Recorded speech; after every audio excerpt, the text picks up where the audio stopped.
So the creation of the heavens and the earth, and everything in them was completed. On the seventh day, God had finished his work of creation, so he rested from all his work. And God blessed the seventh day and declared it holy, because it was the day when he rested from all his work of creation. This is the account of the creation of the heavens and the earth. When the Lord God made the earth and the heavens, neither wild plants nor grains were growing on the earth. For the Lord God had not yet sent rain to water the earth, and there were no people to cultivate the soil. Instead, springs came up from the ground and watered all the land.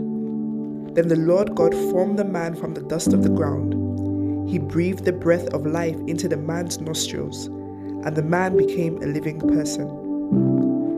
Then the Lord God planted a garden in Eden in the east, and there he placed the man he had made. The Lord God made all sorts of trees grow up from the ground, trees that were beautiful and that produced delicious fruit.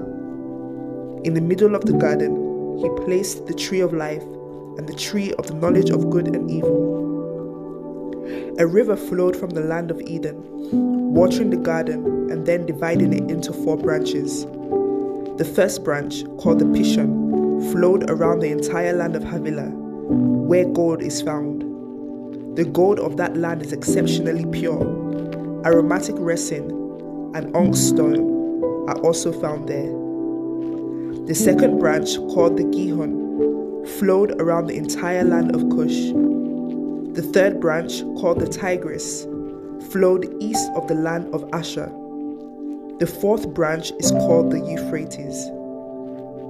The Lord God placed the man in the Garden of Eden to tend and watch over it. But the Lord God warned him, "You may freely eat the fruit of every tree in the garden, except the tree of the knowledge of good and evil. If you eat its fruit, you are sure to die."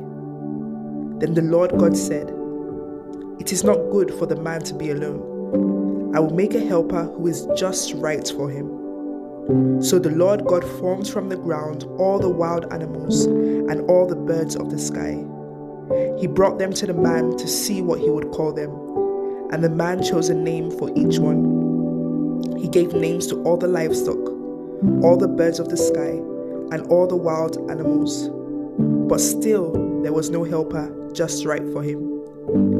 So the Lord God caused the man to fall into a deep sleep.